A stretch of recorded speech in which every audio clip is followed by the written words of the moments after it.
Bem-vindo a mais um testemunho sobre a existência de Deus. Como eu tenho dito a vocês, não vou trazer nenhum estudo aqui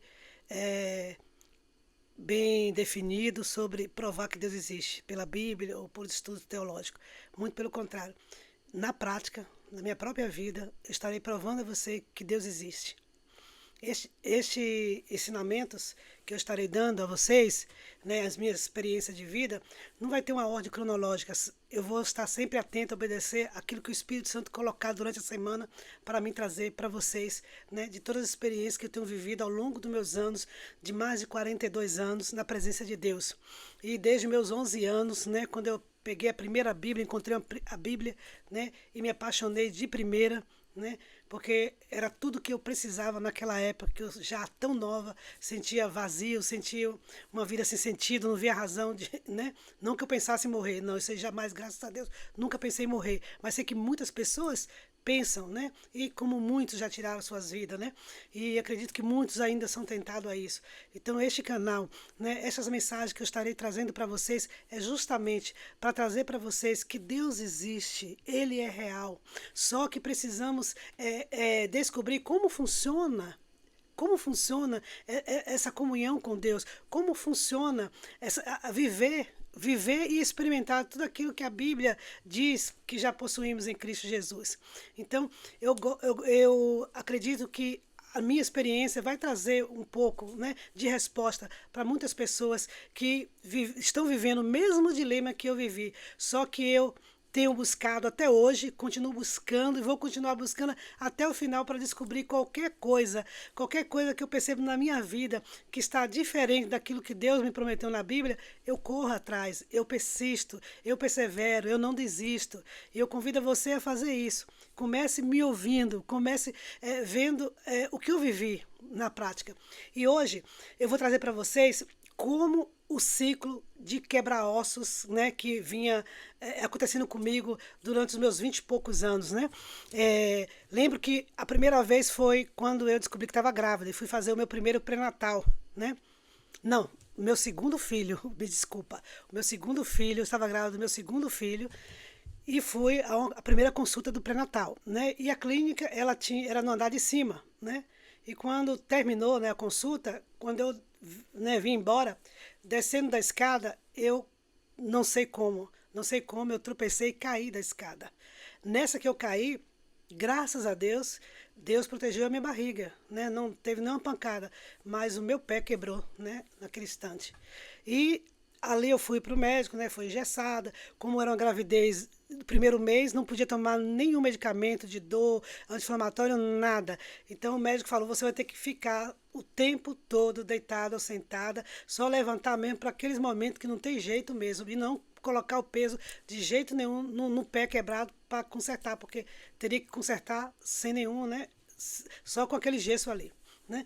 Mas quem me conhece sabe que eu tenho uma natureza que não fico parada. Sou uma pessoa muito, como é que se diz, dinâmica, gosta de estar fazendo mil e uma coisas de uma vez só. Sei que não é bom em muitas coisas, mas foi o que aconteceu comigo. Então eu ficava fazendo as coisas, fazia tudo. Não deixei de cuidar da casa, não deixei de cuidar da minha outra filha, da minha primeira filha, e assim foi, né? E eu fiquei naquela, né? Aí acabou quebrando o gesso, né? Fui de novo pro médico, ele deu aquele sermão todo para beber com a coisa toda, pronto. Aí eu fiquei obediente, né? Aí pronto, consertou. Aí não, ele falou assim: você vai ficar com sequela pro resto da sua vida. Você vai ficar com dores pro resto da sua vida, principalmente no inverno, né? Fez aquele show lá. Mas eu continuei fazendo as minhas coisas, tendo mais cuidado, tal, né? E tá. Aí consertou aquela fase toda.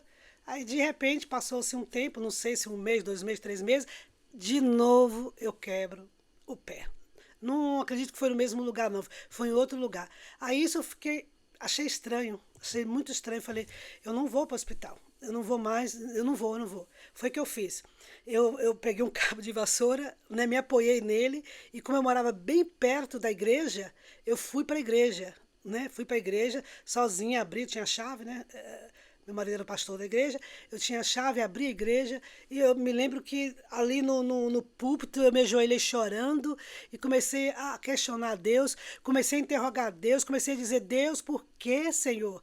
Por que eu estou quebrando, né, com frequência, né, meus ossos? Senhor, não tem pouco tempo, já quebrei de novo, meu Deus, né, sem nenhum sentido. Por que, Senhor? Eu comecei a fazer aquela lamentação, eu sou tua filha, eu te sirvo, Senhor, né, aquela coisa que todo crente, né, quando ainda é criança na fé, né, questiona, é muito questionador, né? Quem tem filho sabe, né? Quando você pede o filho fazer uma coisa, por quê, por quê, por quê, por quê? A mesma coisa somos nós espiritualmente quando somos criança. E eu ficava questionando, eu chorava piamente, eu só estava me rasgar na presença de Deus ali, inconformado com aquela situação, porque Deus não me livrou, né? Porque Deus não estava me livrando daquele acidente, né? Que estava quebrando meus ossos. E naquele desespero tal, de repente eu ouço uma voz. Não era uma voz audível, apesar que já tinha experiência de ouvir a voz de Deus audível, como se nós aqui falando, mas foi uma voz que gritou dentro de mim: eu não tenho nada a ver com isso. Use a autoridade do nome que eu te dei. Quando ele me disse isso, eu me transformei numa leoa. Aprenda uma coisa com Deus. Quando o Espírito de Deus ressoa dentro de você, flui dentro de você uma verdade, você vira um leão. Você se vê realmente cheio do poder e da autoridade. E foi isso que aconteceu. Você acredita? Eu com o pé quebrado, eu levantei, esqueci que o pé estava quebrado. Levantei naquela autoridade, botei o dedo assim e falei: Satanás, em nome de Jesus, tira a mão dos meus ossos. Em nome de Jesus, eu declaro que você não tem poder de me tocar nos meus ossos. Em nome de Jesus. De repente eu me vi conta que eu estava sem dor e saí da igreja sem aquele cabo de vassoura que estava me apoiando para chegar até lá. Então, nessa época, eu aprendi uma das primeiras lições, que nós, muitas vezes, ou a maior parte das vezes, não temos consciência da autoridade do nome de Jesus, do qual nos foi dado. Eu quero deixar aqui 2 versículos para vocês, que é muito importante para você meditar, né, que fala justamente sobre essa autoridade que já nos foi dada. E muitas vezes a gente fica corroendo-se, a gente fica se lamentando, a gente fica se martirizando com tantas coisas que não está entendendo, porque não está, talvez, meditando nesse princípio aqui.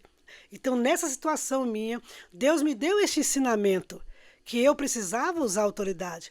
A Bíblia fala, meu irmão, que no mundo teremos aflições, mas temos bom ânimo, porque Deus, né, ele venceu, nós também venceríamos. Deus não prometeu que a gente não ia ter adversidade nesse mundo, entendeu? Mas deu poder de solucionar todas as coisas no nome dele. Então a gente encontra aqui em Marcos capítulo 16, versículo 17, quando Jesus diz assim, ó: e estes sinais seguirão os que crerem. Você crê? Eu creio, mas como eu era criança, no entendimento naquela época sobre essa situação, eu só vivia questionando a Deus, né? E não foi só nessa situação, não. Várias outras que eu vou estar relatando, que eu vou estar contando, e qual foi o princípio que Deus utilizou para que eu pudesse entender como essa palavra funciona. Porque essa palavra, ela é uma palavra viva. Se ela estiver fechada lá na sua estante ou no seu pé da cama, ela é apenas letra, né? Mas se você abre, você dá a oportunidade, né, a encher seu coração com ela, eu te garanto, o Espírito Santo vai ter suporte de trazer à tona essa verdade em toda circunstância da tua vida. Então Jesus disse: esses sinais seguirão os que crerem. Em meu nome expulsarão demônios, falarão novas línguas, pegarão nas serpentes, se referindo a coisas malignas, e se beberem alguma coisa mortífera, não fará dano algum. Imporão as mãos sobre os enfermos e os curarão. Então, meus amados, essa foi uma verdade que Deus me ensinou há muitos anos atrás. Eu tinha 21, 22 anos no máximo, quando eu aprendi que eu precisava, nestas situações, né, e como outras que vieram, tá entendendo? Eu precisava exercer a autoridade do nome que ele nos deu. Porque a Bíblia diz em Efésios capítulo 1 que estamos assentados nas regiões celestes. Nós estamos no mesmo patamar, amados, né, de Jesus. Jesus nos colocou diante de Deus da mesma forma que Ele está, né, nos deu autoridade para usar o nome dEle. E o outro texto, 9, diz o seguinte: e eis que vos dou poder para pisar serpente e escorpiões, e toda a força do inimigo, nada vos fará dano algum. Dano algum. Aí você pergunta, mas não danificou, não quebrou seus ossos? Então, e isso é uma divergência que nós temos, né? A gente acha que nunca o mal, né, nos toca. Como ele disse, nós estamos nesse mundo, né? Desse mundo vem muitas coisas, né?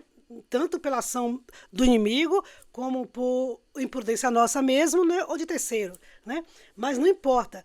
Quando diz não fazer danos nenhum, é que eu e você temos o poder de mudar situações. Por isso que o apóstolo Paulo, né, José, concluiu, né, que tudo coopera para o bem daqueles que amam a Deus. Tudo o quê? É porque Deus está mandando desgraça para nossas vidas? De maneira alguma. Está dizendo assim, ó, que tanto faz o inimigo te tocar, tanto faz tu sofrer uma adversidade da vida, Deus tem o poder de transformar isso em bem. É isso que ele quis dizer. Tá entendendo? Então ele não quer que a gente se atente ao problema. Ele quer que a gente se atente à solução, porque nós temos a solução. Nós temos a solução em Cristo, né? Então nós somos aquelas pessoas que recebemos o chamado de ser solucionadores de problemas. Então busque não se atentar para os problemas, porque Deus já nos deu essa autoridade. Ele já nos colocou numa posição onde nos encontramos com a mesma autoridade que quando Cristo estava aqui na terra fazendo toda a obra do Pai. Hoje nós somos comissionados para isso, começando nas nossas vidas, na nossa família, né, aqueles que estão ao nosso redor, e assim como Deus te levar, né? Então eu quero deixar aqui um dos primeiros testemunhos e um dos primeiros princípios que eu aprendi de que o crente, ele não tem que curtir problemas.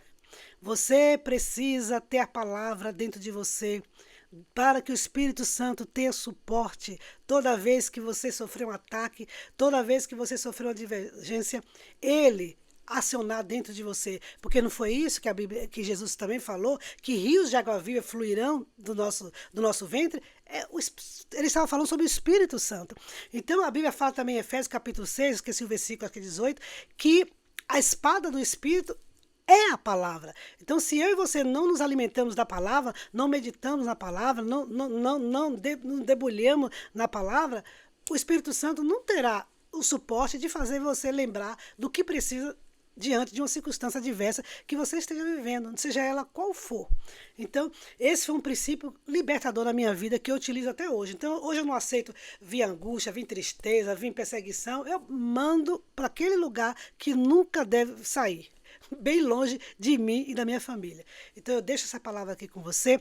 Você aproveita também, se inscreva lá no meu canal no YouTube, né? Deus existe, né? Está em exclamação, interrogação, porque eu quero atingir tanto aqueles que já crerem, como eu, e como aqueles que têm dúvida, ou aqueles que de maneira nenhuma, por curiosidade, por não crer, vai, né, me ouvir, e quem sabe eu creio em Deus, que você possa ser tocado em saber que esse Deus, ele é real. E toda mensagem que trarei aqui, eu vou comprovar na minha própria experiência, né? Pelo menos de início, né?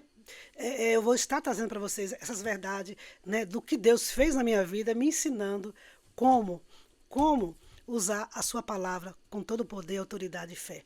Deus te abençoe, em nome de Jesus. Eu quero fazer uma oração por você.